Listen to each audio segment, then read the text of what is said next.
So let's just dive right in. For today's explainer, I want to invite you to do something a little bit different. I actually want you to slow down for a second. Take a breath and just let yourself settle into a slower, more grounded rhythm. Now, think back to a time in your life when you made a decision that looked, well, absolutely flawless on paper.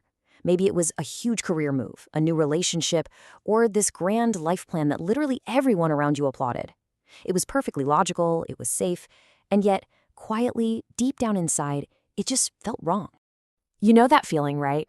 We so often label that persistent, quiet discomfort as just self-doubt or maybe imposter syndrome. And our first instinct is usually to just push it away. But the source material for our explainer today offers this really profound shift in perspective. It suggests that this discomfort, it isn't doubt at all. It's actually a direct signal. It's a message from the part of you that already knows exactly who you are, trying to call you back to your true home. And that brings us to the higher self. We hear this term thrown around all the time. And man, it is so easy to picture it as some mystical, totally enlightened, future version of you. You know, a version you can only unlock after years of silent retreats or a flawless meditation streak. But actually, scratch that. That's not it at all. Your higher self is simply the clearest wisdom and the most honest desires that are already sitting right there within you. It's the you that exists beneath all those layers of conditioning, beneath the fear, and completely separate from any need for external approval. So if this authentic self is already inside us, you might be wondering, why do we feel so incredibly disconnected from it? Well, we don't just wake up one random Tuesday and decide to abandon our core. It happens incrementally. It's a slow drift. It happens when we take that job that pays really well but just leaves us feeling empty at the end of the day. It happens when we say yes to things we desperately want to say no to. We slowly drift away by just shrinking ourselves down to fit into rooms, relationships, and expectations that were, quite frankly, never built for us in the first place. I want you to really take in this truth for a second. The body always knows. It really does.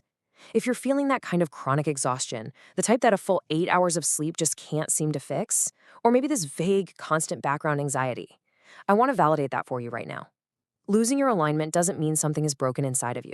It definitely doesn't mean you failed. It just means you're human. And your body is functioning perfectly by flashing a warning light, signaling that it's time to return to yourself.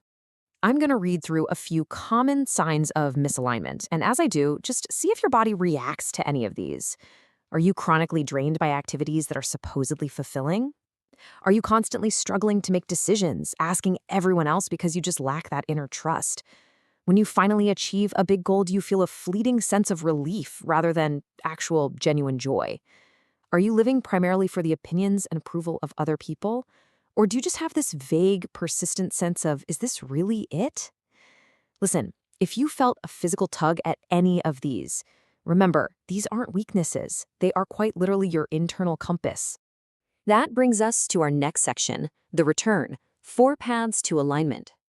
Our sources actually identify 4 very accessible doorways designed to clear out the constant noise of the world so your inner wisdom can finally be heard again. We're talking about silence, honest self-inquiry, intentional choices, and following aliveness. And the best part? These are not massive, dramatic life overhauls. They're just small, daily returns. Let's break them down one by one. So path 1 is silence. Look, we live in a world of constant, overwhelming input, right? And your higher self simply cannot compete with that level of noise. It doesn't shout over the chaos. It speaks only in whispers. So just 10 minutes of absolute stillness each day is absolutely crucial. No phone, no digital noise, yeah, even this explainer, no performing for anyone else, just breathing. It literally creates the physical and mental space required for your inner wisdom to step forward. Path 2 is honest self-inquiry. I want you to ask yourself right now, what am I tolerating that I really shouldn't be? Where am I living for someone else's idea of me? I know, these are not easy questions. In fact, they're precisely the uncomfortable questions we usually try to avoid by filling our days with endless busyness. But gently asking yourself these questions is so vital, because the answers that make you the most uncomfortable, those are the exact ones that are worth following. Moving on to path 3, intentional choices.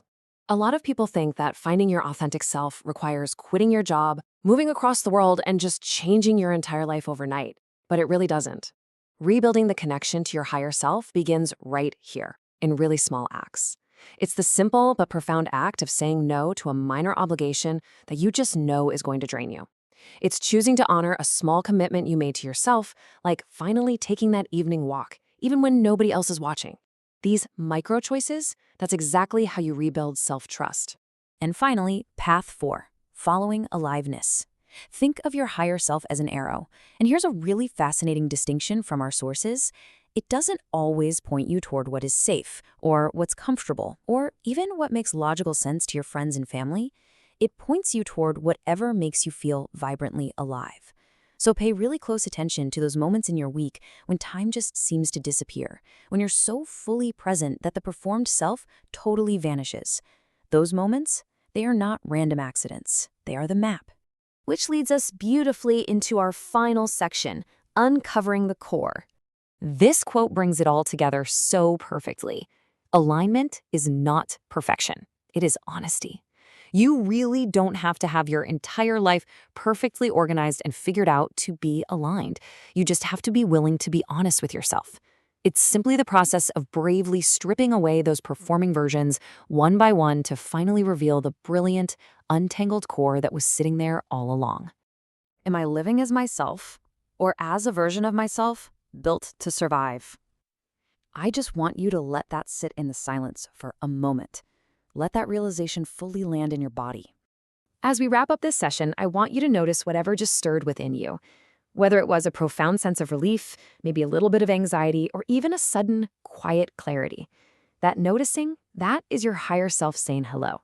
So I invite you, before you click away, before you scroll on to the next distraction, to just sit with the physical feelings this explainer brought up for you today. Honor that stillness, because the journey home to yourself doesn't start tomorrow, it starts right now.